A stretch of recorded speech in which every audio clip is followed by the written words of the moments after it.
man, I just can't believe, boy. Yo, sweet boy, what you really crying for? Why you see me crying, boy? My man crying. I just see her thinking about that girl. I think she cheating on me, you know. You lie. Boy, for real.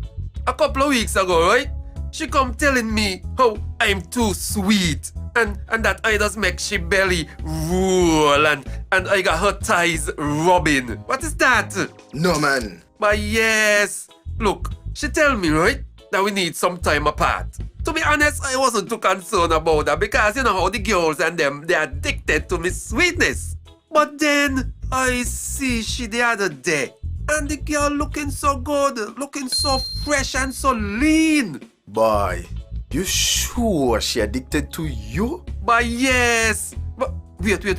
Look at here. Come. Hide. Boy, come hide now. Oh, I can't believe. But is that what going on? Really? Why you got to say for yourself?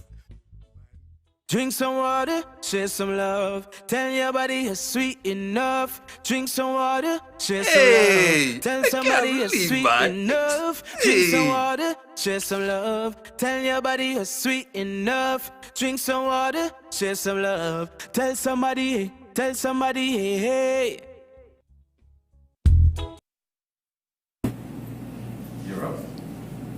Hello, good night everyone, and thank you for joining us this evening live on ZIZ TV, YouTube, and Facebook. We appreciate your time and attention for joining us on this panel discussion that we have this evening. And later this evening, we'd like to encourage your participation by submitting questions and joining the conversation. For tonight's discussion, we have a diverse panel of speakers from various sectors, and we'll be discussing the different ways that we each can play a role in tackling the NCD epidemic that we face here in St. Kitts and Nevis, as well as in the broader Caribbean region. So right now, I'll take the opportunity to introduce myself, as well as all the other persons we'll be hearing from this evening. So my name is Isalean Phillip. I am the Advocacy and Research Officer at Lake Health and Wellbeing, which is a public health NGO based here in St. Kitts. I will be your host and moderator for this evening.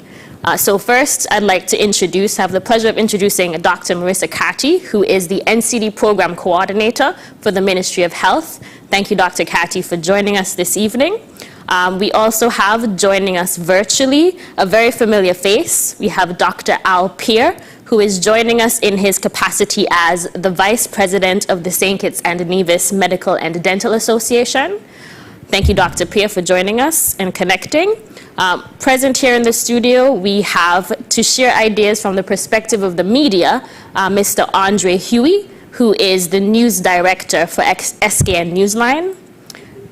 Thank you, Andre, for being here. Next, we have Pastor Philip Webbe, who is a member of the Evangelical Association, to share his thoughts on how the church actually plays its own part in promoting healthy lifestyles. Thank you, Pastor Webbe, for joining us. And finally, of course, but not least at all, we have a youth advocate this evening, Mr. Jalanie Belle, who is a member of the St. Kitts National Youth Parliament Association. So thank you all very much for accepting my invitation to join us on this panel this evening. I really believe and hope that we have very interesting and insightful conversation and discussion.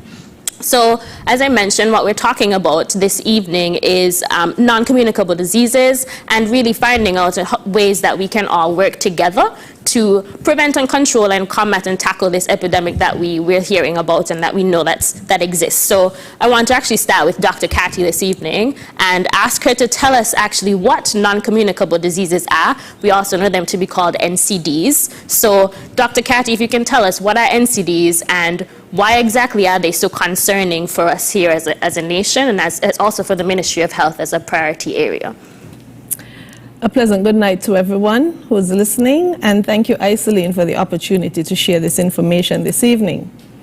Now, non-communicable diseases are medical conditions which are considered not infectious, meaning that they are not passed from person to person. If you think about the COVID-19 pandemic, for example, or virus, that can be passed from person to person, so that is considered communicable or infectious. But with non-communicable diseases, these conditions are not passed from person to person. Other characteristics of non-communicable diseases are that they are very slow to progress, meaning that they develop over time and they don't come upon you suddenly. For example, now some persons might consider a heart attack, for example, something sudden. However, the underlying conditions that can lead to a heart attack can be slow progressing, and that is why cardiac conditions are considered non-communicable diseases. Other characteristics include that they are long in duration, and that is where the term chronic comes from. So therefore, they can last over a lifetime. And then additionally, they can cause premature illness, dysfunction, and reduce quality of life. And then finally, non-communicable diseases can also lead to death. As a matter of fact, globally, NCDs are the leading cause of death, and they are actually attributed to over 40 million persons dying from NCDs. Now, there are four main types of NCDs. We have the cardiovascular diseases, so these include coronary heart disease and stroke. We have our cancers, diabetes, and chronic respiratory or lung diseases. And these include things like asthma, conditions like asthma, and chronic obstructive pulmonary diseases. Other conditions that are now being considered as non-communicable diseases include chronic mental illness, and within the Caribbean region, we are also now considering sickle cell disease as a part of that NCD list. Now, of course, these are not the only chronic diseases that we have, but other conditions include chronic neurological disorders such as Alzheimer's or dementia, as well as arthritis and musculoskeletal diseases. So these are all conditions that are considered chronic. Now, the question is, why are non-communicable diseases so important to us? And one of the reasons for their importance is the burden that they bear on our society. Non-communicable diseases are generally linked to low-income communities. For example, persons who are not able to afford proper nutrition are generally at risk of developing non-communicable diseases. And research has shown that over the years there has been a rapid rise in non-communicable diseases within these low-income communities. Additionally, non-communicable diseases bear a very high healthcare cost. And you can imagine that this would also be an issue for persons in low-income communities because they already are not able to afford proper health care. And so this is one of the reasons why non-communicable diseases or chronic conditions are such a burden on the society. Their healthcare costs and the fact that they affect mainly persons in low-income communities. Thank you very much, Dr. Carty. There's quite a bit of information that you shared there, and I kind of want to pull out and highlight some of the things that you mentioned, for people to make sure you get that, chronic NCDs are, obviously illnesses that, as you say, are not transmitted, they're not infectious, so that's important to note, and that they come on as a part of kind of lifestyle in terms of lifestyle environment, and they typically take some time to develop. And you mentioned the burden that they bear on society as to particularly why it can be so concerning for us. And so one of the things, we have Dr. Pierre who's on the line, and as a doctor, as a medical professional, Dr. Pierre, you work on the front lines, and you have colleagues who similarly work on the front lines, so maybe you would be able to tell us a little bit more about what you see in terms of what your perspective is in terms of NCDs and persons who may come to you within your field of work. What is that like? What is that experience like for you on the front line? What are your concerns around NCDs as a medical professional? Hi, thanks again. I'm getting some feedback, so let me know if you can hear me properly. I'm joining virtually. It's my first time doing that, so I just want to be sure that what I say can be heard. So thanks for your questions, and thanks again for having me as part of the panel for such an important topic, such a consequential topic. And it's consequential because until recently, and I say as recent as a year and a half ago, before COVID made its way to our shores, NCDs were top of mind in terms of the number one cause of death, not just in St. Kitts and the Caribbean, but the world over. In fact, I've told people, many times when I actually do discussions about vaccines, I tell people that until now, infectious diseases have not been an existential threat to human beings. It's really been NCDs that has been really top of mind for me as a medical practitioner. And why is that? Why is that the case, right? It's because 71% of all deaths globally, 71%, just think about it, are caused by NCDs. 41 million people every year lose their life to NCDs, right, on average. And the reality of it is that 77%, and just to underscore a point that Dr. Carty made, is that 77% of these NCDs are happening the deaths rather, are happening in low and middle income countries, of which the Caribbean is considered part of this. So let's just stick a pin here and just think of this very, very sobering reminders, right, of the number of individuals who are losing their life every single year to NCDs. I think if we just look around ourselves, within our immediate families, I think we all know somebody, right, and people who are very close to us who either suffer from one of those NCDs that Dr. Carty listed, whether it's a neurological disorder, which is less common, but hypertension, which is far more common in our setting, diabetes, and it is sometimes a very difficult thing to manage. One, because many of those things are lifestyle diseases, right? And it's one of the very difficult things to do is to get individuals to change their lifestyle. So that's one of the greatest challenges that we face. And I liked when you send the information out, you made mention of an all-of-society approach. And it really is an all-of-society approach, because the fact is, this burden of disease that we spoke about and Dr. Carty mentioned, it's a burden on all of us. But it's actually a statistical figure in the form of burden of disease. What does that mean when you speak of the burden of NCDs? It means that this disease has a particular impact. It's a health problem, and it actually has financial metrics by which it can be measured. There are mortality and morbidity metrics, which means that the number of people actually die or get very sick. And there are other indicators. As a medical practitioner, for me, I think the most the greatest challenge I have is to look at one of the indices that I don't think is spoken about nearly enough, which is disability adjusted life years. What that means is that there are a number of individuals who are still alive but not productive. And that's the consequence of NCDs. And that for me is to see the 47-year-old woman, right, 47 years old, who is at the prime of her life, who has diabetes, hypertension, who has had a pulmonary embolism, who is morbidly obese, and has been on disability for 5 years already. So this is somebody who at the age of 42 cannot be gainfully employed, and if they do, in a very, very limited fashion. So as a medical practitioner, and I have a colleague of mine who likes to say it takes cash to care. If you have somebody who's at the age of 42, imagine a mother or a father who at 42 is just trying to save some money to provide the type of education that their kids deserve and need. And that person has to be on disability. Imagine the impact that does, not only to the individual themselves, but all of society. The family who now has to step in to pay for the medication, pay for the healthcare, the quality of life of the kids that are involved, right?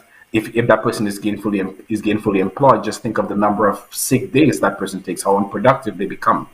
And just think of the burden on the healthcare system overall, especially in settings like ours, where the government foots the majority of the bill. So, those are the things that I think about. And yes, we can get down to into the day-to-day aspects of caring for individuals with NCDs, but it's very difficult for me not to think of the ripple effects of those diseases when individuals are getting sick so much earlier and they are becoming disabled.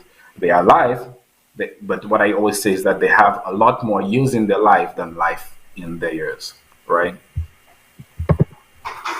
There's some very interesting interesting points there, Dr. Pierre, and I kind of wanted to add. So, you know, we have the global figure, the global statistic in terms of NCDs being the major cause of death. It's at 71% globally. But just to give people an understanding and a context, so I think, and Dr. Carty can always confirm, but I believe the statistic for St. Kitts and Nevis in terms of the percentage, the prevalence of NCDs of death being attributed to NCDs is 83%. So 83% of deaths in St. Kitts and Nevis are attributed to a non-communicable disease. And, you know, I do believe, I agree with you, Dr. Pierre, that, you know, it is quite alarming. And I think that's where, you know, the work of Lake Health and Wellbeing as a civil society organization, that's why we think it's very important, you know, to spread public awareness and to do education and whatever projects and interventions and to collaborate to make sure that we can find ways of actually tackling this problem. Because what you're talking about, Dr. Pierre, is we're actually talking about, you know, threats to our sustainability as a people. And I think, you know, that's really important for us to think about when we think about the burden of non-communicable diseases, especially when we hear about rates of obesity that are on the rise, and also the prevalence rate of diabetes, which I believe is 23%, as well as for hypertension, which is 35%. And these are very high statistics, and this is just based on public health research that we do as an organization and that we find. So, you know, one of the things that you know, as a civil society organization and, you know, others working with others, we'd want to find ways of how we can actually work together on what we can do. What can we do? We know this is a major problem, so that's kind of brings us here this evening. And so I kind of want to kick off that and go to Mr. Huie, who is, you know, a media professional. And one of the things that we find, so this week we're talking about, this is Drink Water Week, and one of the things that we know is when it comes to the consumption, high consumption rates of sugary drinks is something that we know is typically linked to the development of overweight, obesity, and the development of diabetes because of the high consumption of sugary beverages. So one of the things that we recognize working in this space is that unhealthy beverages and foods, they're often advertised in the media to children and to adults. And so we kind of want to know, well, Mr. Huie, what role do you think the media plays when it comes to either contributing or combating non-communicable diseases, you know? So what space? Because the media is very influential. So can you tell us a little bit about what your thoughts are in terms of the role the media plays? Yeah, well, thank you for that question. Well, yes, you're absolutely right. The media does play a very important role, a very influential role when it comes to the messages that are transmitted, whether through broadcast means, print, digital, and there are so many forms of media today. One of the things that I think we have to also understand is how advertising and marketing works. Because in the media landscape, you have the aspect of news and information, and you also have the aspect, which is also the engine of especially traditional media, which is advertising and marketing. And that is a two-way street. It is not just the media that just broadcasts these images or these advertisements. It is also the entities that own and operate these brands that put out these, manufacture these sugary drinks, that have a marked interest in marketing their product. So you have a situation where it's a chicken and egg situation, you could say basically, where the media needs the advertising dollars, and the entity that are manufacturing these sugary drinks need the exposure. And so, the two become one in a sense. What I find fascinating, though, where the whole thing is concerned, we compare sugary drinks to water, which we know is very important and is the far better, healthier option. We don't find the manufacturers of or the distributors of water having an interest in marketing their product. And I think because they take it for granted that, people need water, so why do I need to advertise? But the manufacturers of the sugary drinks, they're putting their product out there in the face of everybody. And they see they understand the importance of marketing and branding. And I think, it is time for maybe even some of the entities that manufacture water to have a different approach. Not just take it for granted that everyone is going to drink water and so you don't need to advertise. Because the other food manufacturers, they're going to put their product there at the center. Not only in advertising, but also sponsoring events, sponsoring sporting events, sponsoring activities that they know there are a lot of people will be coming around and their product will get more exposure and be sold more. So I think there has to be a paradigm shift from the point of view of persons who are manufacturing and distributing water, for example, and I'm just using that as an example, to have a marked interest in marketing their product and branding their product, because the other manufacturers that manufacture drinks or goods or food items that may not be as healthy as water and other products, they see the importance of branding and marketing. So the media does have a role. And I mean, later on, we can also look at some of the ways in which that can happen. But there can be a partnership between those who need to get that message out, as well as the media, working along with the media. It's not going to happen just by one entity just doing it all by themselves. And I think you definitely raised the point that I don't think we all often consider when we think about, seeing these things in the media. We often just attribute it to, we're seeing this on TV, we're hearing it on the radio. But, you talk about the role of industry. So the industry, the manufacturers, and that is something definitely that we find when we're working in the civil society space. That's really a challenge for us, where we have industry interference. As much as we try to promote messages around healthy drinking and healthy eating, we have these huge conglomerates, these huge businesses and companies that can afford to pay media houses and to pay for the marketing of these products that are actually not healthy for us, and that's contributing to these non-communicable diseases in ways that are really disadvantageous and not beneficial. And so, I take your point, in terms of, alternatively with the, water companies and other companies being able to step up to do more when it comes to, as you say, sponsoring events and also doing that kind of marketing. Because I would agree in terms of, you typically think, oh, water, it's kind of essential. People are going to buy water regardless. Right. We don't have to advertise water. But that is an interesting point, because on the other side, we obviously clearly see we're bombarded by advertising and marketing of unhealthy products, and the way that it's done, it's particularly done in a way that actually draws persons in, especially children and young people, which we're actually particularly concerned about when it comes to rising rates of childhood obesity, and we're seeing younger and younger persons developing some of these chronic illnesses. So that's really interesting to note, and we'll kind of come back to Mr. Huie on kind of finding ways and how we can, perhaps mobilize the media in different ways.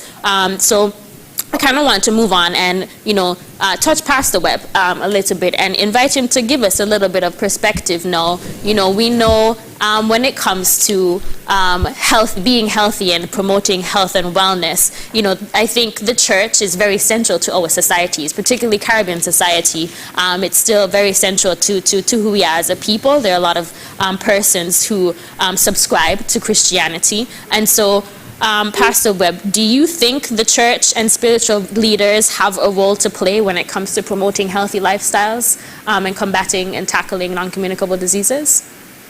Yes, let me first and foremost say a pleasant good night to all the panelists and all the viewers, and I also give honor to Almighty God, because without Him I won't have the breath of life to be breathing tonight. Yes, the church have a vital role to play in the non-communicable disease, the NCDs. I believe that the church is an essential body, and so you have a vital role to play to help to combat these diseases that is on the market today. And the church, of course, is not the building. The church is the people. And the building is just to facilitate the ministry of worship, etc. And so, as a church, we believe that we have a vital role to play. So we have programs to help to combat diseases of this nature, whereby the Bible, in fact, tells us in the book of 3 John, verse 2, it said, "I wish above all that thou mayest prosper and be in health, even as thy soul prospereth." And so the Bible teaches us about a healthy lifestyle.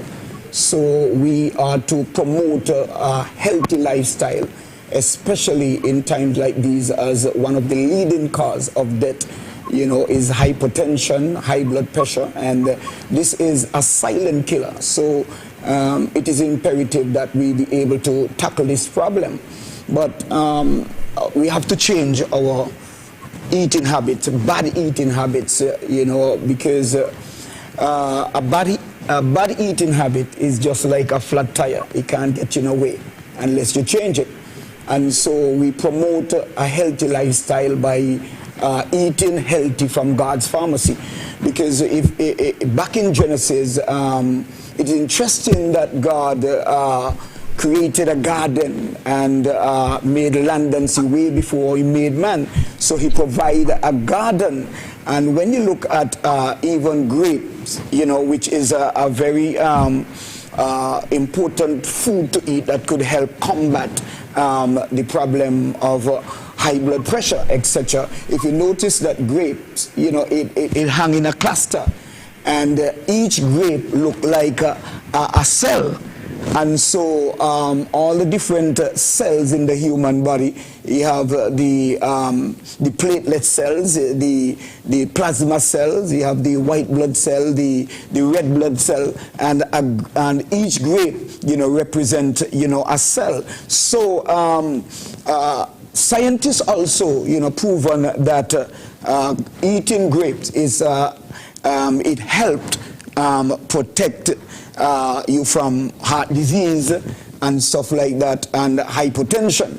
And well, when I talk about eating grapes too, I would suggest that eating grapes that is without seed, because we now living in a seedless society. Everybody want something without seed, and to eliminate the seed out of grapes or any other kind of fruit, is not, I wouldn't consider it to be healthy, because God provide everything with seeds. And so even tomato, we promote eating healthy, like eating from God's pharmacy, like the tomato. You look at a tomato have 4 chambers and is red. And the heart have 4 chambers, and the heart is also red. So tomato is a blood vitalizing food that will help, to combat diseases such as high blood pressure and stuff like that, which is a silent killer. So we promote a healthy lifestyle. The other day we had what you call another symposium, and we had a night session where we promote a healthy lifestyle, and we had a guest, and stuff like that to help promote a healthy lifestyle. So I believe that the church have a vital role to play. Not only that, we use the technology in terms of with the media. We provide a radio program that will promote a healthy lifestyle, and so we as a church, believe that we have a vital role to play in healthy lifestyle.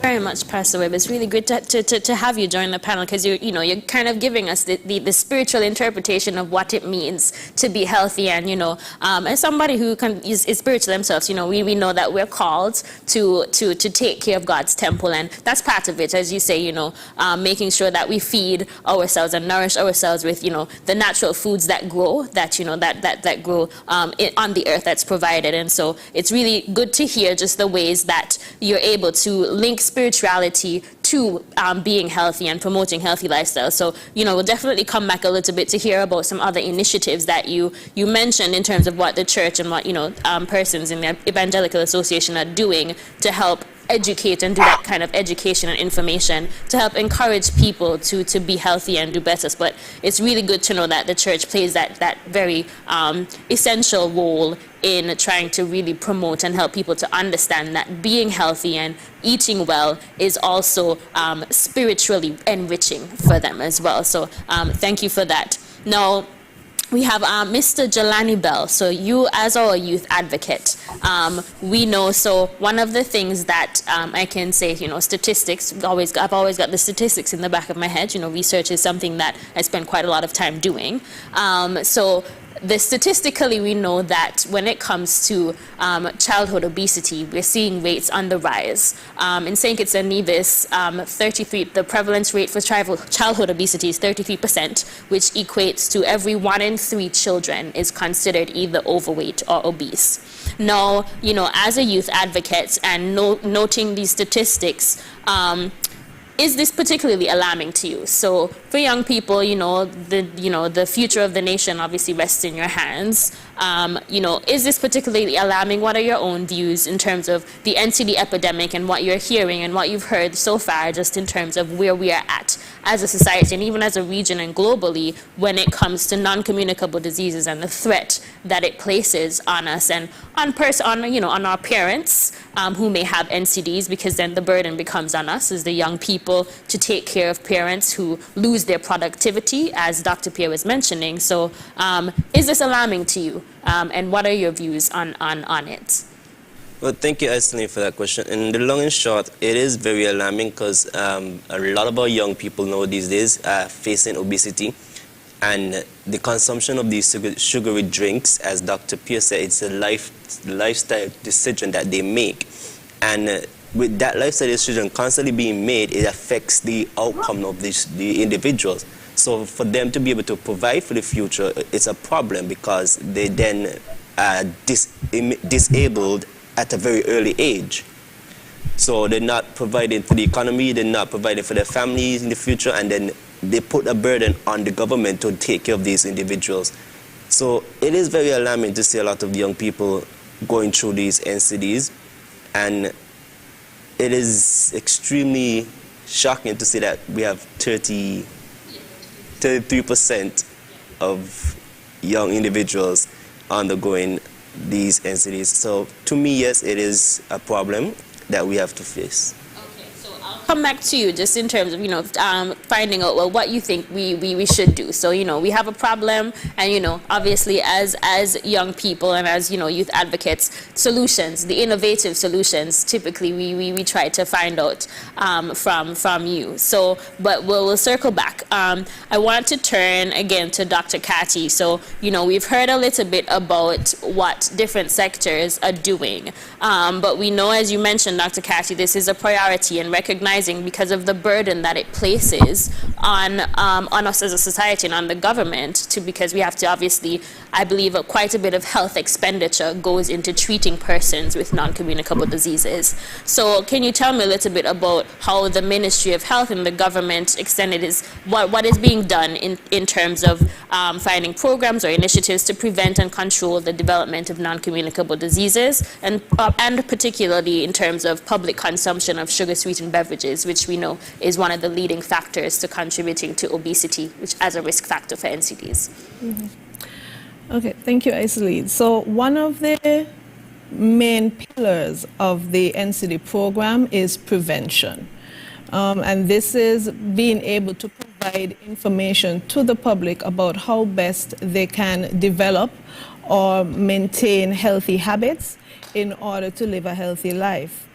Now, in order for us to do this, we have to consider putting in place certain programs and even the development of certain policies in order to accomplish this. Two of the programs I will mention now would be our chronic disease self-management program. Now, this program is actually a community-based program that is designed to teach persons living with chronic diseases, as well as their caregivers, certain techniques and tools that they can use to help to build confidence in their ability to manage their own conditions. One of the things that is stressed in this program, for example, is just the ability to be able to speak to your general practitioner. Condition, being educated about what is going on with you so that you are better able to manage your condition. So that's one of the programs we have, which is the chronic disease self-management program. Another program that we have instituted just recently, as a matter of fact, it was launched in 2019, is our SKN Moves program, of which this week of activities is a part, so we're very happy for that. Now, the SKN Moves initiative is actually a program that would help us here within the Federation of St. Kitts and Nevis to create a healthy lifestyle culture. And that culture is going to be based on 3 pillars, which is healthy eating and drinking, regular physical activity, and then regular health screenings. We do understand that eating healthy is very important, and being able to make those healthy choices is important. And so the SKN Moves program will be used to help to educate persons on those areas. The nutrition program within the Health Promotion Unit of the Ministry of Health works along with the NCD program in this aspect. And then, of course, we have the physical activity, encouraging persons, the importance of moving, just getting moving. And moving can be in any form, whether it's going out into your garden, doing some gardening, whether it's cycling, just walking along a path. Anything that will allow you to get up and get moving will help to also reduce the impact of non-communicable diseases. And then most importantly, the health screenings.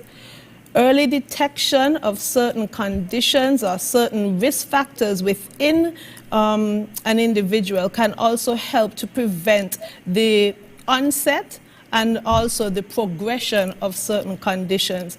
And so health screening, seeing your medical practitioner at least once per year, getting that yearly checkup is very, very important. But Isalean, before I finish, I want to also point out one other important aspect of the NCD program, and that is the development of policies. Fiscal policies are actually health promotion measures that can be implemented from a government perspective to help to manage the burden of NCDs within a particular country. As a matter of fact, the World Health Organization encourages the use of fiscal policies to encourage healthy behaviors within member states. A fiscal policy can include recommendations such as taxations, subsidies, provisions of specific health services, regulations for advertising, promotion, and labeling, as was mentioned by our media professional on the side there, as well as regulations on certain consumables such as what we eat, drink, and even smoke. And one of the most important aspects of a fiscal policy is population education. It is very important, and in order for us to be able to develop a fiscal policy, we must get the feedback of the population. Right now, the Ministry of Health is in the process of developing the sugar-sweetened beverage policy. We have had those population education sessions. As a matter of fact, in 2017, one of the first things we did was we conducted a food store survey where we went around to a number of grocery stores, supermarkets, to see what the types of sugar-sweetened beverages that are being sold within the Federation. And then we also held town hall sessions, one in St. Kitts and one in Nevis, to get feedback from the public, as well as focus group sessions with various stakeholders such as food handlers, persons, distributors, even persons from the Bureau of Standards, in order to get their feedback as well as to some of the policy imperatives and recommendations that we are considering for the sugar-sweetened beverage policy. So right now, we have already drafted the first draft of the policy, and it is currently in the review stage. So those are some of the things that the Ministry of Health is doing in our efforts to reduce the impact of non-communicable diseases in the Federation.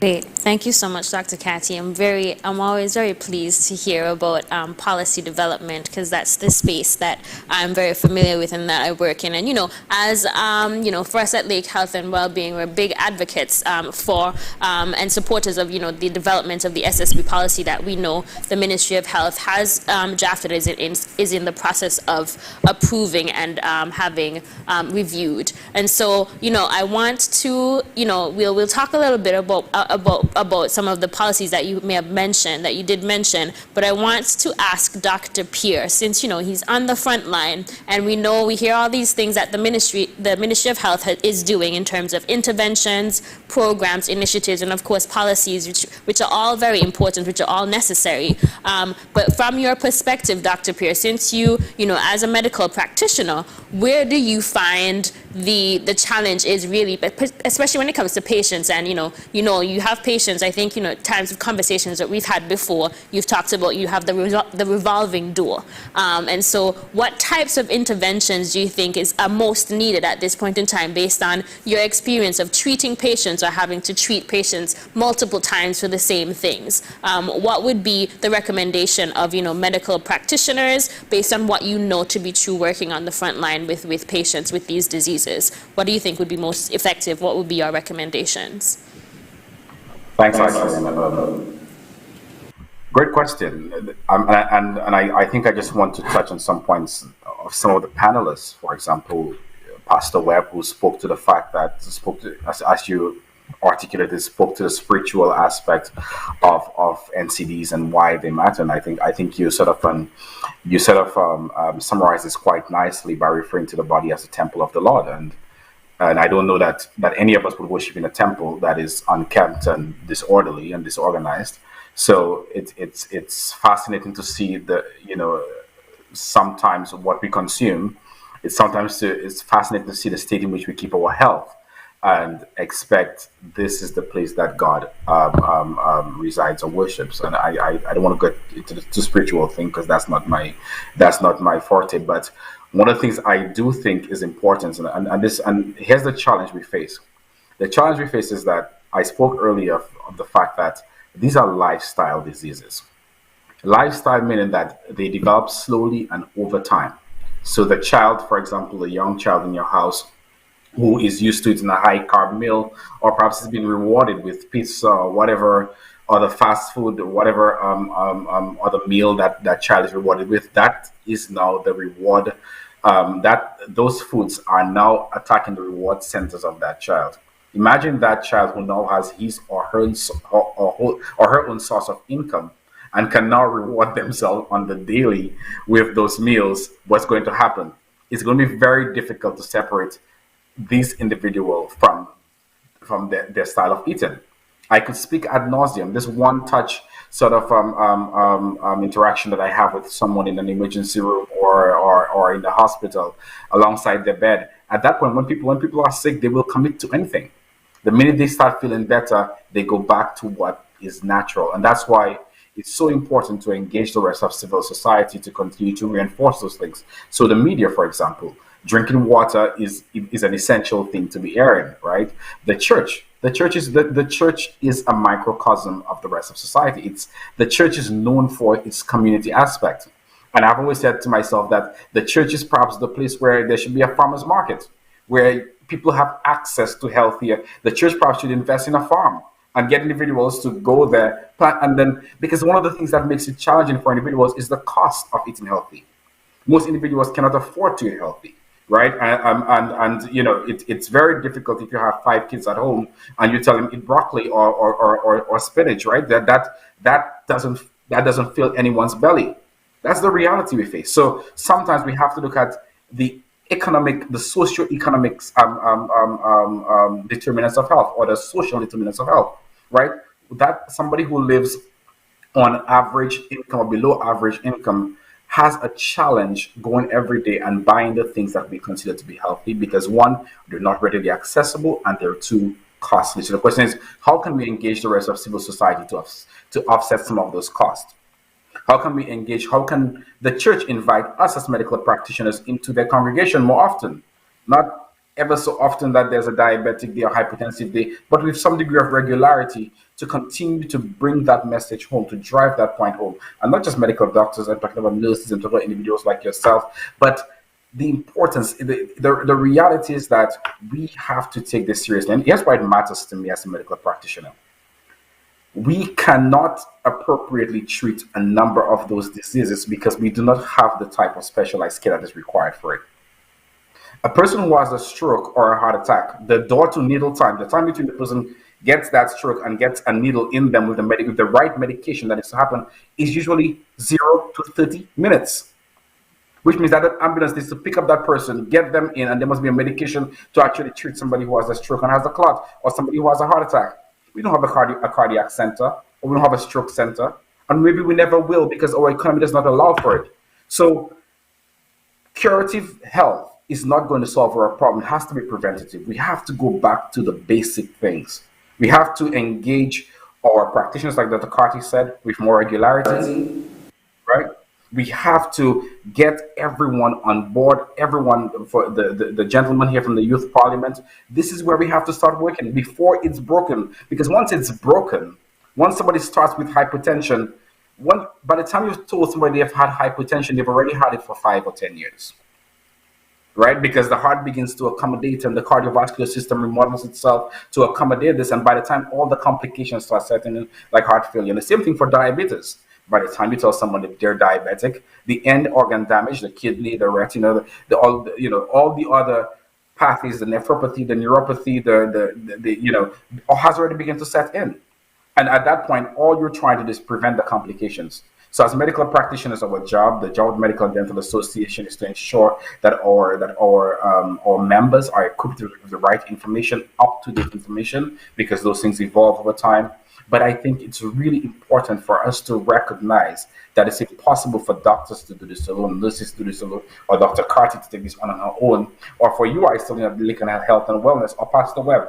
We have to come together. The question is, how can this be the start of something, of a movement? SKN moves, and we should all move together, because the challenges and this revolving door syndrome that we see is because this one-touch interaction and when somebody is ill makes no real impact. It doesn't make much of a dent. I've seen individuals who have a stroke and they're drinking, can barely hold the bottle. One side of the body, there's a hemiparesis, which means that they've lost a muscular strength in one side. They're holding the beer in the other. How do you separate individuals from this? The reality, and we spoke about it when I did a show recently about why sugar is so addictive. Sugar is 10, 50, 100 times more addictive than cocaine. Right? So those foods that we eat, those sugary beverages, the carbohydrates that we eat, it's addictive. It is an addiction. So we have to treat it like any other type of addiction with a whole of society approach. And I think that's where we need to start. The question is, how do we come together? How do we meet offline and then begin to work together on this? And always when you speak about this issue, because I know you see it, you live it, and you definitely want to make a change around it. So, I take your point in terms of collaboration, which is why I thought it was important for us to meet like this on a panel like this with different sectors, and that's, reiterating the importance of this topic that we have this evening in terms of an all-of-society approach and opening up the conversation, which is really what we're here trying to do. I think what we'll do, we'll take a quick break, and then we'll come back and kind of reiterate some of those points, and then talk a little bit about more of what you said in terms of how can we actually work together and what we can do. So we'll take a quick break, and please stay tuned and come back with us. We'll take a quick break and come back. Thank you. Hey, man, I just can't believe that. Yo, sweet boy, what you really crying for? Why you see me crying, boy? What me crying? I just see her thinking about that girl. I think she cheating on me, You lie. Boy, for real. A couple of weeks ago, right? She come telling me how I'm too sweet and that I just make she belly roll and I got her thighs rubbing. What is that? No, man. But yes. Look, she tell me, right, that we need some time apart. To be honest, I wasn't too concerned about that because you know how the girls and them, they're addicted to me sweetness. But then I see she the other day and the girl looking so good, looking so fresh and so lean. Boy, you sure she addicted to you? But yes. But wait. Look at here. Come. Hide. Boy, come hide now. Oh, I can't believe. But is that what going on? Really? Why you got to say for yourself? Drink some water, share some love. Tell your body you're sweet enough. Drink some water, share some love. Tell somebody you're sweet enough. Drink some water, share some love. Tell your body you're sweet enough. The dangers of sweet beverages in the Caribbean. It is time to shine a light on the dangers of sugary beverages. Sugar-sweetened beverages are the main source of sugar in our diets, and eating and drinking too much sugar has been linked to being overweight and obese. In St. Kitts and Nevis, 50% of adult females and 37% of males are overweight and obese. And 28% of children are either overweight or obese. A survey showed that 62% of students between the ages of 13 and 15 drank one or more carbonated sugar-sweetened beverage every day, exceeding their daily healthy limit. So, how much sugar should we consume? The World Health Organization and American Heart Association recommends that children aged 2 to 18 should consume less than 25 grams of sugar daily, and adults should consume less than 50 grams of sugar daily. It will surprise you how much sugar is in some of your favorite beverages. This chart shows that on average, one serving of a sugary beverage exceeds the daily maximum sugar intake for children, which is 25 grams, and is very close or sometimes over the limit for adults at 50 grams. The impact of sweet beverages on your health, your family, and community can be severe. So, it's time to rethink your drink. This message has been brought to you by the St. Kitts and Nevis Ministry of Health. Hello, good night. Welcome back to our panel discussion this evening, where we are talking about an all-of-society approach to tackling non-communicable diseases and promoting healthy drinking and eating. And if you've just joined us tonight, we have a diverse panel of speakers, of representatives from different sectors, including the Ministry of Health, the Medical and Dental Association, the Evangelical Association, the Youth Parliament, as well as the media. So just before we went on break, we heard from Dr. Pierre, who is the Vice President of the St. Kitts Medical and Dental Association, and he mentioned a few points that in terms of what we need to do, in terms of the kind of collaboration that needs to take place when it comes to really combating the challenges we see with non-communicable diseases. And, you know, during the break, Dr. Carty echoed that sentiment, because I think oftentimes people think, oh, whenever it comes to public health issues, that it's the government, and it's just the government. And while obviously the government plays a very important role, especially when it comes to policy development and implementation, civil society is also very important, and all of us play a role in making sure that we can support each other and work with each other to make sure that we are not only taking a responsibility for ourselves and holding each other accountable, but also making sure that we can educate, spread that awareness that is necessary, and also in kind of promoting the kinds of lifestyle choices and helping to shift that culture, because that's really what we need to happen. What we need to see is healthier food environments that can be promoted through some of the policy initiatives that Dr. Carty mentioned. She mentioned some fiscal policies like consumption taxation, so that would be things like placing a tax on sugary drinks, things like restrictions to the sale and marketing of certain unhealthy food and beverages, in implementing front-of-pack labeling, which would then empower consumers to make healthier choices. So these are the types of policy initiatives that have been discussed, that have been recommended to try to see how we can create healthier food environments. But beyond the policy scope, which is government, we do have a role to play as civil society, as other organizations like the media, like the church, like youth advocacy, to make sure that we can promote an education, awareness, as well as to make sure that we can help to shift culture when it comes to our tastes, help to shift culture when it comes to the types of foods that we eat, and just the lifestyle choices that we make. So I want to pose a question now on to Mr. Huie, who was our representative for the media, and ask, we know that the media is very influential. We mentioned that, and there are obviously ways that companies themselves can utilize the media to promote, perhaps healthier products. But how do you think the media can work? How can we work with the media? How can other sectors of society work with the media to promote healthier lifestyles, to promote healthy drinking, and to say combat non-communicable diseases? Have you given this much thought? What are your thoughts on that? Yeah. Well, I have several ideas, but I just want to drive home a point that I made earlier, and which you made reference to, Isalean, about marketing. Because, I keep bringing home the point, and I think, ZIZ and other media houses will thank me for this, because I don't think that entities understand, here in St. Kitts Nevis, understand the power of marketing. A lot of the brands that we talk about, I'm not going to call any names, a lot of the major brands that market food and beverages that are considered unhealthy, they don't necessarily need to advertise per se, because they are so well known that, anyone walk into a supermarket, they want a particular drink, they will go in and get it. But they don't cut their advertising budget by no means. They, in fact, increase their advertising budget because they understand the power of branding and marketing.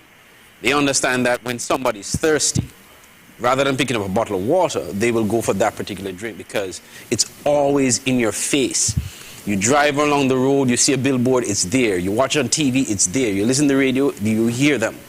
And that power of marketing and branding is something that I think more entities and companies here need to understand and appreciate, because it really, really works. If you want to get your message out there, if you want people to buy your product, you need to advertise. That's just the bottom line. So I just want to make that point there, and to segue into the point that for us to get the message of healthy eating there more, we will have to do more in that aspect as well, in terms of branding and marketing. But there are other ways as well, and some of the other ways require, I think, a partnership between the media and entities or organizations that are promoting healthy eating. So the Ministry of Health, for example, and other entities, other NGOs that are pushing the importance of eating healthy and a healthy lifestyle. So there has to be a partnership. So I think there maybe needs to be a sitting down of sorts between both entities, the media and those organizations, to come up with a marketing strategy and a public relations strategy where you can get that message across. Other ways in which I think that can be done as well is utilize the tools that are already available via the media. We talk about talk shows. These are programs that encourage public engagement, and that's one of the best ways in which you can reach out to people. So maybe having a more regular presence on talk shows and creating programs like this one, for example, and other similar programs on a consistent basis where you can actually you can focus entirely on healthy eating and getting the message across, interacting with people, getting their views as well. I mean, Dr. Pierre raised some really important points about the cost of eating healthy. And of course, there are a lot of discussions about having your backyard garden or putting more focus on agriculture. We need to sort of flesh these issues out more and sort of get in, more public involvement in that regard. And lastly, I think also from a journalistic standpoint, there needs to be some more stories being done on healthy eating. There's a lot of moving parts as it relates to why is it that eating healthy is more expensive than buying unhealthy food? Why is it that we're not growing more food here? What are some of the challenges that are preventing farmers and people in the agriculture sector to create or to produce more food locally that would be healthier, the healthier choice? All these different things. Now, I know from a newsroom perspective, these stories are not necessarily, quote unquote, as we say in the media landscape, sexy when you compare to other stories, maybe on the political front or maybe even the COVID-19 pandemic. But I think there are a lot of linkages that can be made, and just a matter of newsrooms putting their heads together and looking at certain issues. And I think some of the organizations as well would need to make themselves more available to the media so that these stories can be told. Because, yes, as journalists, we are expected to go out and cover these stories. But if the people who are at the front line of promoting healthy eating are not making themselves available to the media to be able to tackle these stories, it makes it a little bit more harder. So I think the Ministry of Health, Department of Health, people within the advocacy of eating healthy probably need to make themselves a little bit more available, more so that the media can actually do more stories on healthy eating. But so these are just some of the examples I think that we can look at to help promote that the mantra of healthy eating. Thank you very much for that, and I really appreciate the points that you made there. You made some interesting, very good points there. And you know, just the point on marketing too. I think we recognize that obviously, you know, these big manufacturers, they have the money to market, even though they don't need to, and they push that very often. And so that's why we mentioned the policy around, you know, restrictions on the sale and marketing of certain unhealthy drinks, especially when it comes to our school environments and where that's really pushed a lot towards our children. So that would be, you know, one type policy initiative where we try to curtail some of that marketing and restrict some of that. And I think you made a point, you know, I think one of the challenges that I know, you know, as NGOs and as civil society organizations that we face, it's not that we don't want to get out in the media, but airtime costs money and we don't have the money, right? And so, you know, I'm all for partnerships, but of course then it would become a question for the media in terms of, you know, making sure that you have NGO friendly rates. So I would advocate for that for my fellow CSO organizations. And you know, okay, I hope everybody hear that. Huie just said that can be arranged.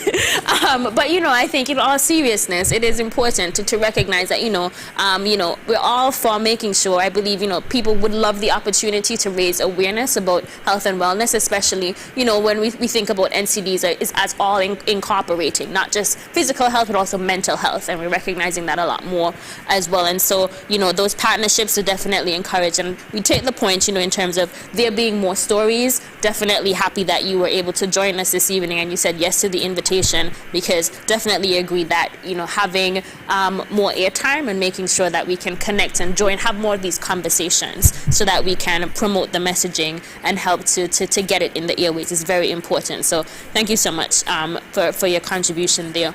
Now, we know you know, in terms of what organizations are doing, we have Pastor Webbe. You know, I think in your feature earlier, you kind of mentioned a couple of things that the church is doing, and I know that you already use the media when it comes to trying to promote healthy living and healthy lifestyle. So just tell us a little bit about what the church is doing, what the Evangelical Association is doing, and how you already utilize the media to try to extend the message beyond, you know, your Sunday services in reaching out to members to make sure that we hear the message and how it can connect to spirituality and the work that you're doing there.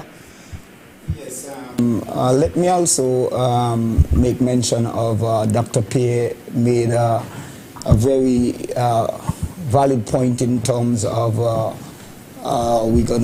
if we are going to fight these kinds of diseases, it's going to take a cohesive, collaboration of the NGOs, you know, non-government organizations, etc., to come together, mobilize together to combat these diseases. But from evangelistic point, from the Evangelical Association as a faith-based organization, I go back to the Bible. The BIBLE, which means basic instructions before leaving earth. And the Bible shed light on human nature, world problems, and human suffering. So the prophet Hosea made a valid point in the Bible. In Hosea 4:6, he said, "My people are destroyed because of lack of knowledge, not because of lack of information, but the rejection of information." So if we are going, and I think it's Dr. Carty that also made a valid point by making mention of 3 pillars, you know, in which one can do in order to help combat these diseases. And one of the points that she made mention of is one of the pillars is eating healthy and also exercising. So from a church standpoint, we have been promoting healthy lifestyle, just like waking up in the morning, brushing your teeth becomes a lifestyle, and let eating, healthy becomes a lifestyle. So we promote eating healthy as a lifestyle by using backyard gardens. Of course, right now, I got involved with a backyard garden. Well, it's at the front, but it's still a backyard garden, but I have my backyard garden at the front. But, the sister in the church has been going around and promoting agriculture by promoting backyard gardens. And so even in one of our churches over there in Keyon, we have a backyard garden where we plant various vegetables and fruits and so, and we try to encourage people that your body, as the Lord said, is a temple of the Holy Ghost, so one has to be careful to what you're putting in your body. And so we promote healthy lifestyle by using backyard gardens and stuff like that. And also we use the media where we have a health program and Dominion Radio 91.5 and your FM band every Tuesday morning from 9:15 to 9:30, and we promote a healthy lifestyle. And also I have a gym too, and we talk about how we are to exercise and keep your body, fit and stuff like that. And so we talk to people about eating and eating healthy. You don't immediately come to the gym. We tell you that you don't lose weight in the gym. You lose weight in the kitchen, because that's all what you don't put out in the gym, and then you go eat unhealthy. It wouldn't speak volume. You're not going anywhere like that. And so we promote water, because your body is made up of over 70% water. So we encourage folks to drink, lots of water. Not only just drinking water, 8 glasses a day, but we promote drinking water at the right time is what maximizes effectiveness in the human body, which means when you wake up and you drink a glass of water, what happens is activate your internal organs because you are sleeping. We promote in the church that you should at least drink a glass of water a half an hour before you eat anything, because the water not only help the digestion and help you from constipation, because Caribbean people don't chew their food properly, so the water helps the digestion, and so we encourage them to drink a glass of water before you eat a meal.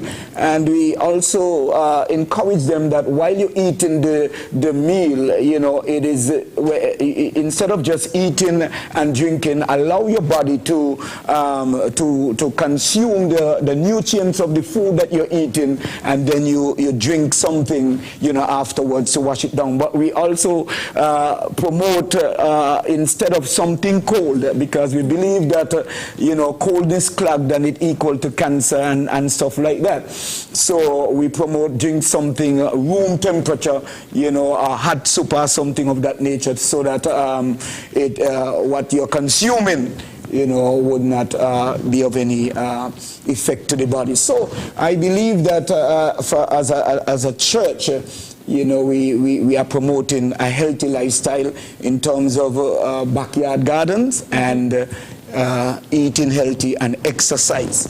Yes, so we does that. Great. Thank you very much, Pastor. Really good to hear how, the church is very much involved in this. And you yourself, as a pastor, as a spiritual leader, actually setting that example. You, as you say, you have a gym and you obviously practice what you preach. I think you look well, you look very fit and well. So, it's obviously working for you. So thank you very much for your leadership, and it's really good to know. I'm just going to take a little moment to let the audience and listeners know that we will be accepting calls and questions. If you want to call in, the numbers are 466-2666 or 662-8674.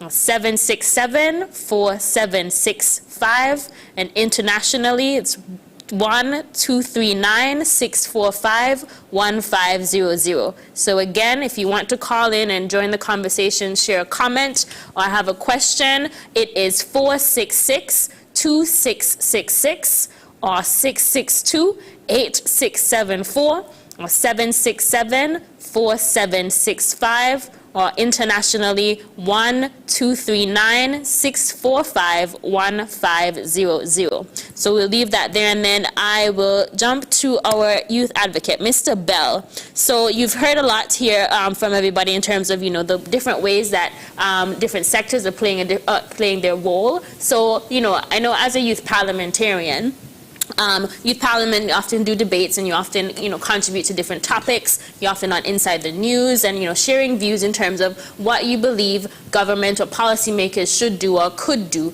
when it comes to promoting certain shifts or changes in society. So what are your thoughts on, what do you think policymakers could do or should do to promote healthy drinking and eating? So previously I would have mentioned, just like Dr. Carty iterated, some different policy options that have been considered when it comes to, either banning the sale and marketing of certain unhealthy goods, implementing certain consumption taxes. What are your thoughts on views on some of these things? Do you have any there?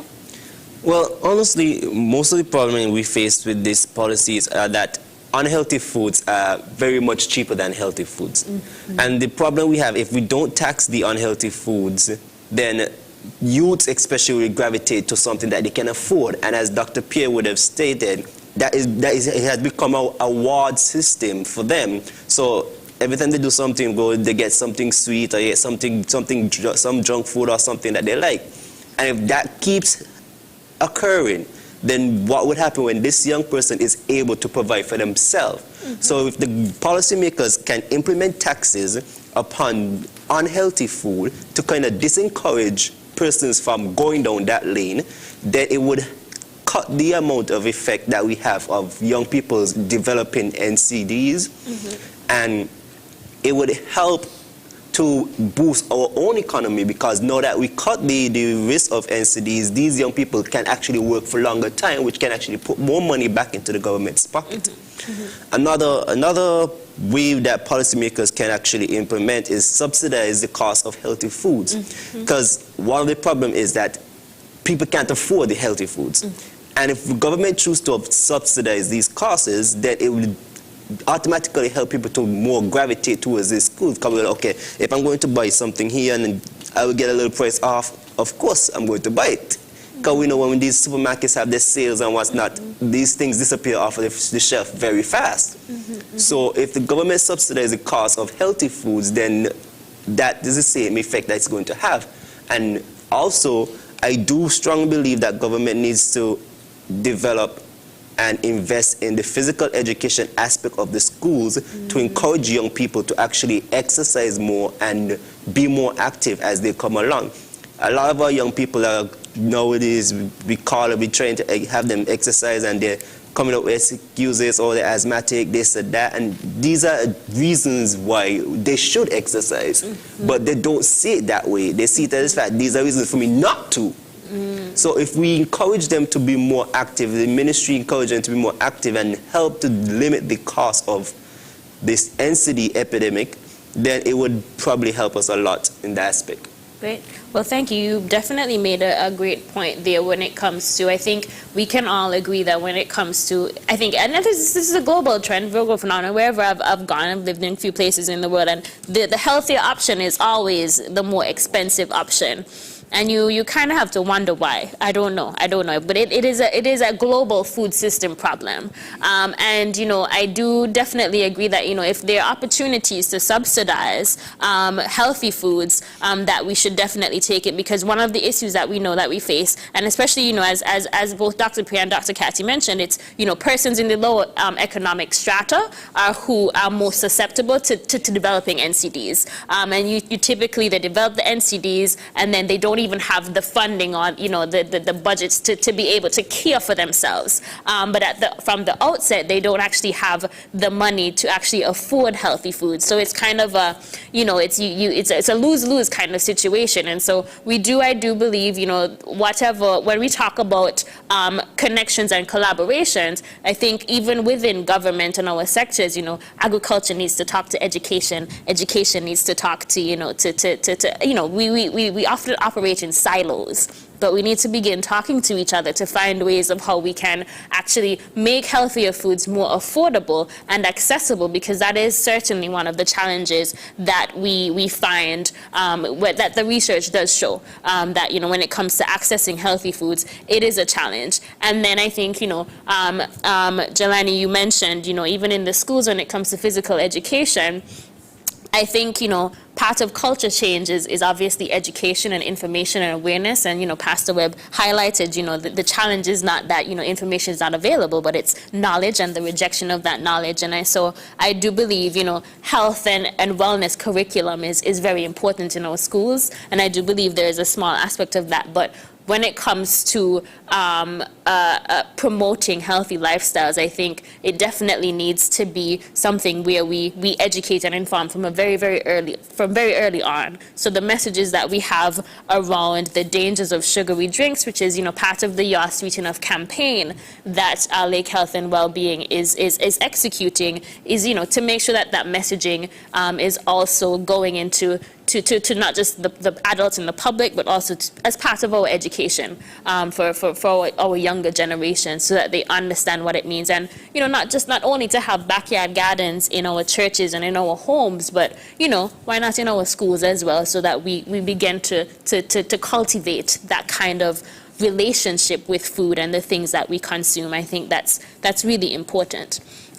So I just want to remind everyone we are inviting engagement from callers. We have about 15 minutes left before we wrap up. So if you're interested in calling in or sharing a comment or sharing a question, please feel free to do that. The numbers are 466-2666 and 662-8674. 767-4765, or internationally 1239-645-1500. So as we kind of wrap up, and we're kind of coming to the end of the panel, I want to thank everybody for their contributions. I do believe we've had some very healthy discussion, which has been very good. I kind of want to go back to you, Dr. Carty. We know that this panel discussion is actually part of the SKN Move 7-week campaign that is currently ongoing. We are at week 4, which is the You're Sweet Enough Drink Water Week. And so we're promoting and encouraging persons to drink water and show their body some love. So, but can you tell folks a little bit more about the SKN Moves initiative and the 7-week campaign, or at least what the next week is intended to bring? Are you able to give us a little bit more information about that and what the objective is with that? Okay, sure. So as I mentioned before, the SKN Moves initiative is built on the 3 pillars: healthy eating, engaging in physical activity, and health screenings. As part of our SKN Moves anniversary for this year, which is celebrated around August 9th, we decided to implement a 7-week campaign, taking into consideration as many of programs and activities that incorporate those 3 pillars. And we started with our breastfeeding week during the first week of August, which is a part of that healthy eating from an early stage. Breastfeeding our children is actually one of the measures that can help to reduce the risk of our adults later on in life developing chronic diseases. And then we went on to our SKN Move celebrations during the 2nd week. And then in the 3rd week, we took another look at healthy eating again with our In Your Kitchen cooking competition, which I do believe that came off pretty well. A lot of persons indicated that they enjoyed that live cooking competition with one of our good hosts, Sugar Bowl. Now, as we move forward with the 7 weeks, This week, as you mentioned, Isalean, is our Drink Water Week, where we are encouraging persons to drink healthily. We've always been speaking about eating healthily, but drinking healthily is also important. And a part of drinking healthily is also avoiding the use of alcohol as well. So that's also a part of healthy drinking. In the weeks coming up, so next week, we're going to be taking a look at mindfulness, the ability to be present within your health, and just being able to, look at all of the issues that come up as it pertains to mental health as well, in that whole idea of mindfulness. So that's what we're going to be looking at next week, our Mindfulness Week. And then following that week is our Self-Care Week. So during that week, we are actually going to be sharing some of those techniques and tools from the Chronic Disease Self-Management Program, which I mentioned earlier, which I said is a community-based program where we help persons living with chronic diseases and their caregivers to be able to better manage their condition. So during that week 6, we will be sharing some of those techniques and some of those tools that persons can use to be able to do this. And then in our final week, as we wrap up the 7-week campaign, that week is actually our Caribbean Wellness Week that is celebrated every year.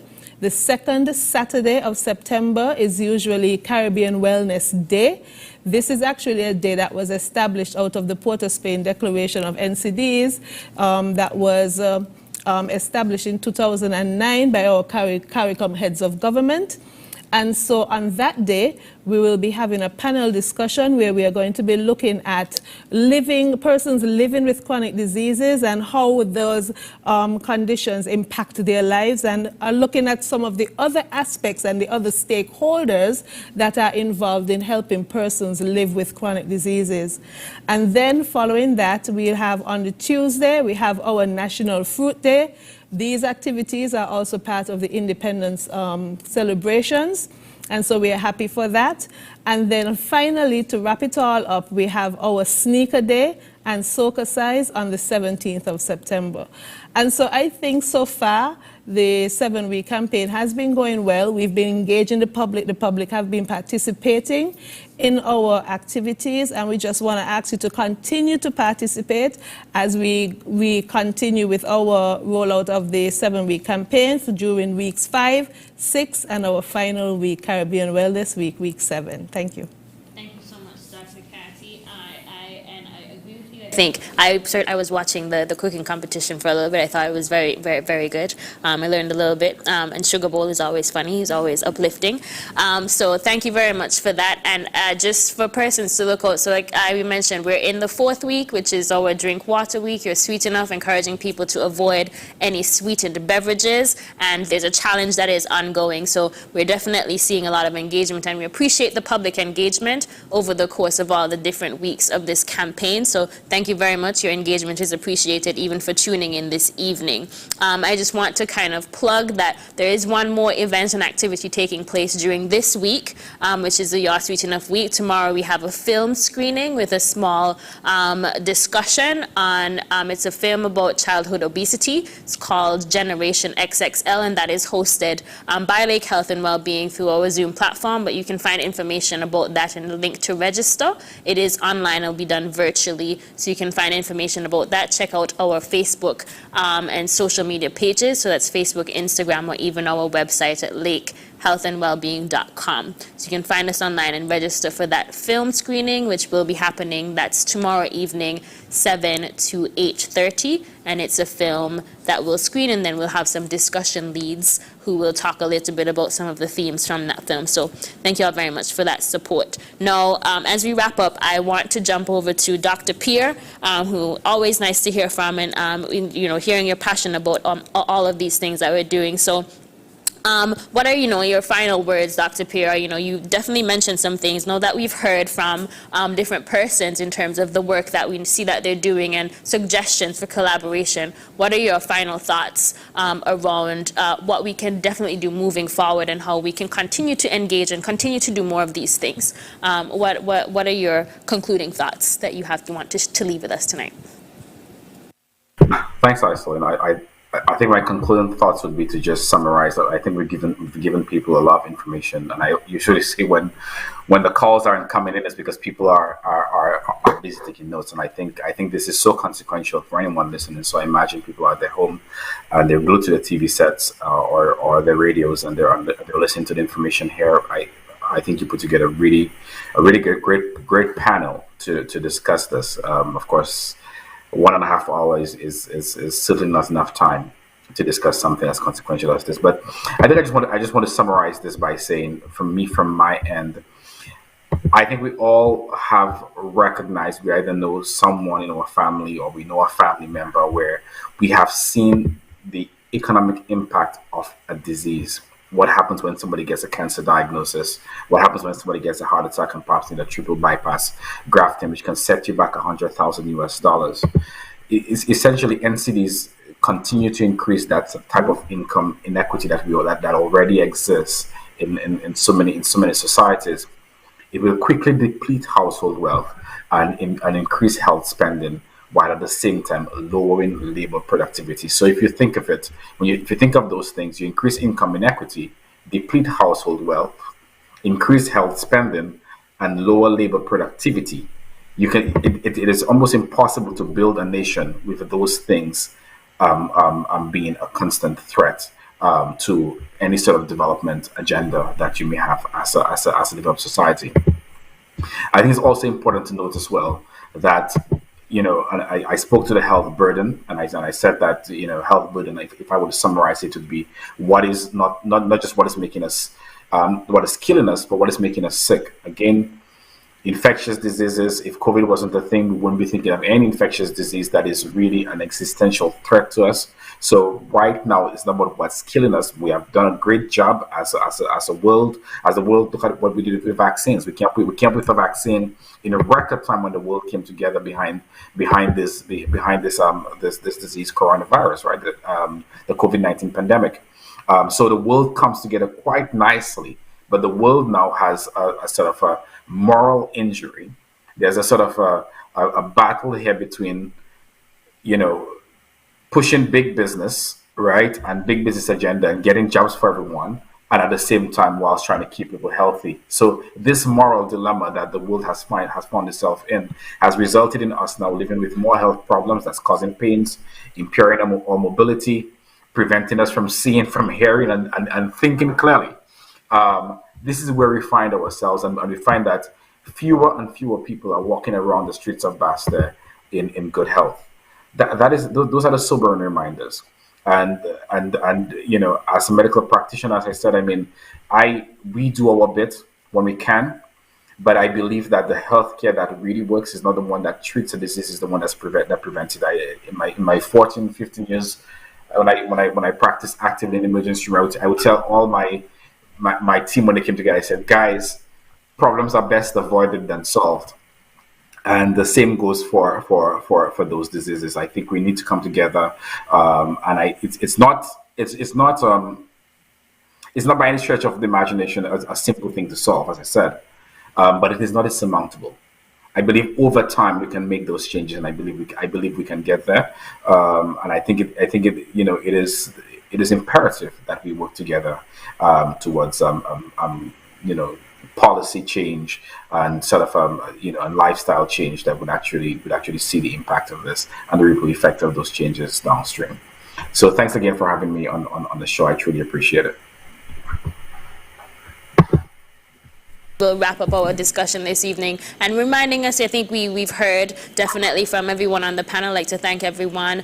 Thank you, Dr. Carty, Dr. Pierre, Andre, Huie, Pastor Webbe, and Jalanie. Thank you all very much for joining, because collaboration is absolutely important, and collaboration is essential to the work that we do here at Lake Health and Wellbeing. And so it's really important that we all continue to work together to see and to find ways that we can prevent the development of non-communicable diseases as Dr. Pierre reiterated, having been working on the front line. And, I just want to encourage people, so that's part of what SKN Moves is all about. Prevention, as Dr. Carty mentioned, is a major factor. So I'd like to encourage folks, if you haven't already, please check out the SKN Moves website, where you can find all the information of the different activities and the different weeks that we have ongoing in terms of the activities that are unfolding as part of the campaign and the movement. Remember, next week it's about mindfulness and mental health.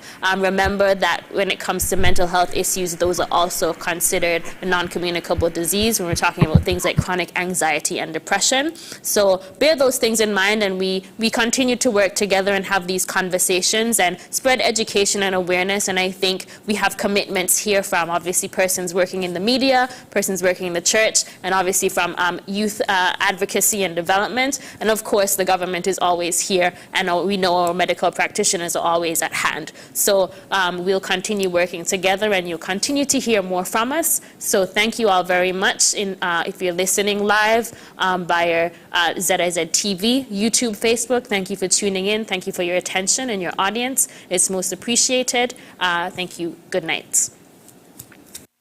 The dangers of sweet beverages in the Caribbean. It is time to shine a light on the dangers of sugary beverages. Sugar-sweetened beverages are the main source of sugar in our diets, and eating and drinking too much sugar has been linked to being overweight and obese. In St. Kitts and Nevis, 50% of adult females and 37% of males are overweight and obese. And 28% of children